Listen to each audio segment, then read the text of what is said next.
Hey there, it's me, Stefan, your bariatric buddy, and I'm just checking in from the beautiful Pacific Northwest, Puget Sound area, visiting my family. And so today I'm going to talk to you about a couple of things that I've done on my trip to help me stay focused on what I need to do.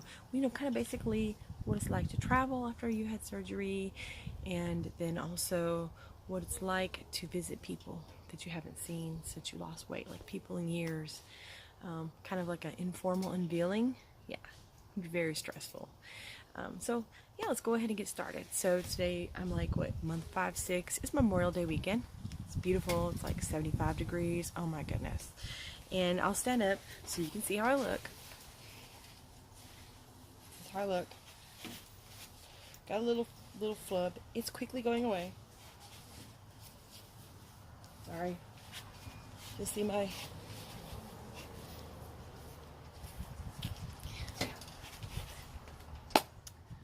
I run 1 mile a day. I have it on vacation, so that's the first thing. When you're on, time off, going to see family, or you're in, not in your regular. Some of the things I can tell you is that you'll kind of be off your game, and that I don't exercise, and everybody wants to take you out to eat, and it usually is always Italian food. I have no idea, but that just seems like every night everybody's like, oh, let's go get spaghetti, let's have lasagna, let's have, my hair is a hot rat mess too. Although, hey, my hair, although it got a little thin, it is actually starting to grow back. So I'm kind of super excited about that because I was kind of getting a little stressed. I always had a lot of hair and it was getting some thin spots, if you know what I'm saying. Take your vitamins. Those Bariatric, Advantage, Ultra Multis. Yeah, they nauseate you. That's the key thing. You use them in between meals to help kind of curb your appetite, because when you think you're about to get hungry, you take one and all of a sudden you're slightly nauseous. It kind of helps to curb appetite. Nobody wants to eat when you're slightly nauseous. Didn't feel like I wanted to get sick. It just kind of made me not hungry anymore, let's put it that way. So another thing is, when I'm out with folks, is that the struggle's real to keep yourself from being hungry, and because you want to go and do, and it seems like everything is revolved around food and eating, and you don't want to stand out, and if people don't know you've had the surgery, you don't want to look odd or particular, and if they do know, they're kind of looking and watching everything you do to see how much do you eat. Oh, you don't eat anything or whatever. No, first of all, I'm not a fan of this, but when you're traveling, this is much better than fast food. This also helps me to make wise food choices when I'm out eating, because I'm not using my stomach, I'm using my brain, and I'm not as hungry. So I definitely encourage you to keep these in your car, keep one in your purse, keep a couple of these. I have them in a little container in the vehicle, and then I just always make sure and grab one. I also keep a water bottle with me, my favorite little water bottle with the shaker in it at all times, so I can add water and ice as I'm going along. I think I've said before, I flavor my stuff with Crystal Light and things like that. Getting your protein's important. I'm not a fan of this, but when I don't have time to do my thing, this is what I've got to do. Now, my favorite thing to do, what I'm going to show you here, this right here is my go-to. I love this stuff. It has no flavor in it. It is like the most amazing. It's no texture. Anybody says that they can't eat this because they get not sick or it doesn't taste well, there's something wrong with them, and that's not true, because it has no flavor, as I'm about to show you. I got 1 scoop in here of the protein, and then add A&W root beer flavoring, sugar-free. Oh my gosh, this stuff is so good. Plop it in there. Okay. Maybe not in the wind. That's not a great idea. Smells like root beer. And then we've got some basic old water. I'm going to add it in. Hope I brought the lid with me. Just add about a cup, maybe a little more. I don't even know how much I'm adding. I might have gone over, I don't know.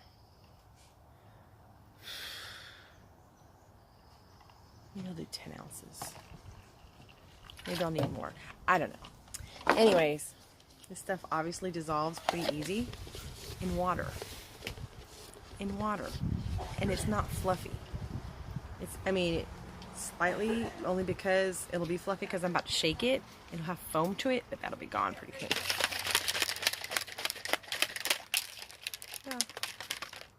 And it's mixed. No lumps. It's watery. It's watery. It's not fluffy. Which is why I can't really stomach shakes. So this is not really a shake. It's like a drink. Now you put maybe 3 scoops of that stuff in here, you'll have somewhat of a thicker flavored texture, like the ice cream and root beer, a little bit thicker like that in it. And I'm just gonna pour it over some ice. The stuff I used was about, whoops.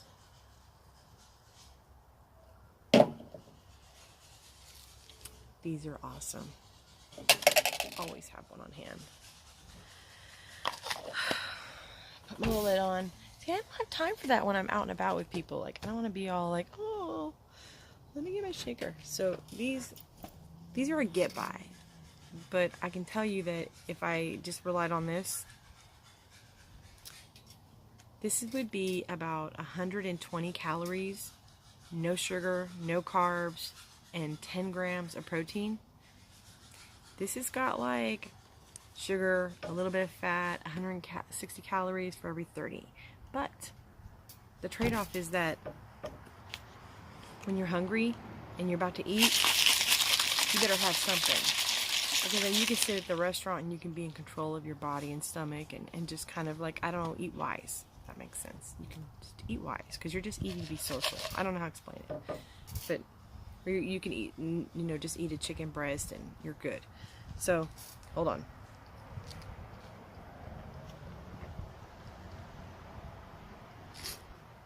Oh my gosh. That's divine. Who says you can't have soda anymore? I know it's not root beer, but it sure tastes like it. If you use a scoop of vanilla shake, you will literally have a root beer float. It's that good. Anyhow, so seeing people that you haven't seen before, that's the other part of it. So one of the reasons why I came down here was my grandmother's 95th birthday party.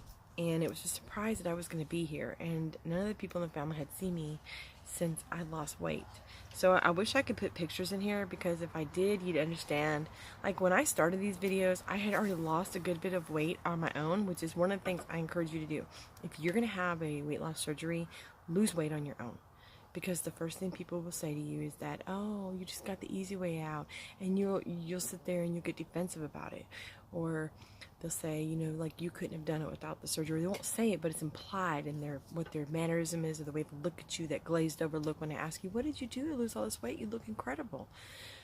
So I actually have the ability to say, I started all the diet, exercise, and things of that nature before my surgery, 2 months before. And I lost 40 pounds. The other thing that I can also tell you is that, so when you first saw me in my first few videos, I'd already lost like maybe 40. I was edging up maybe on 50 pounds at that point. And so from this point, it's just been my waistline going down. So when everybody sees you, you know, your family members, they're so proud of you, and they want to introduce you to all their friends and invite you places and take you things. And it's like they've already told your friend that you've lost, you know, 110, 120 pounds, and they showed you before and after pictures. So it's like you get to be that, oh, this is my, it's like it becomes the whole thing, like you've got a horn on, like you're a unicorn, you've got a horn on there. It's like on one part it's like you're glad that they're proud of you, but the other point is like, can I not just like meet somebody and just be me? Why does everybody have to know? So it's just one of those things that you're gonna have to face. Or there's people that'll eat like popcorn in front of you, or things of that nature. You can't expect them not to eat it. They'll invite you places and just eat things in front of you. You're like, ooh, that's so cruel. But you know what? If you keep yourself from being hungry, some way or another, just keep on and keep yourself from being hungry. Carry some mozzarella cheese sticks, like string cheese sticks, low-fat ones, just things. And then when they eat, it's like, I'm not really hungry. You're more in control. You're like, yeah, I'm not feeling that.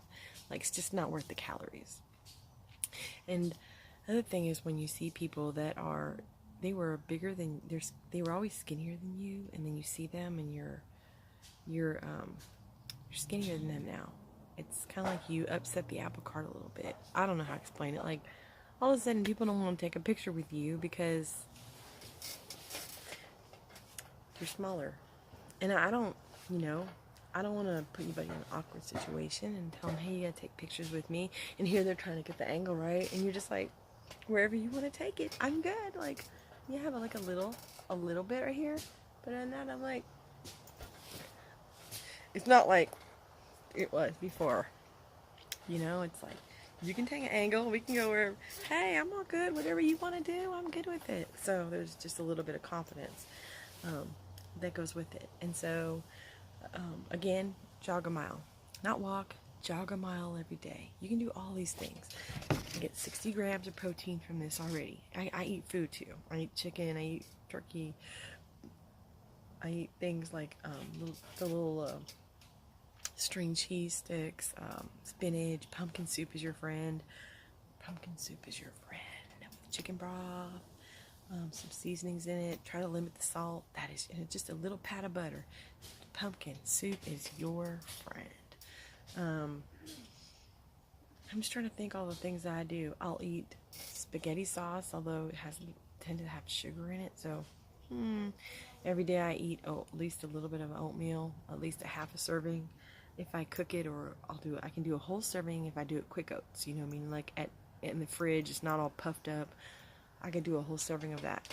Or I'll have a serving of cream of wheat in the morning cooked, because that's my point. That's my time to get the carbs in. Then I'll make sure I get 64 ounces of fluid.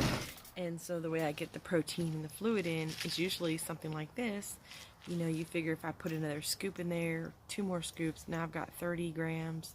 I only have to do 2 of these a day.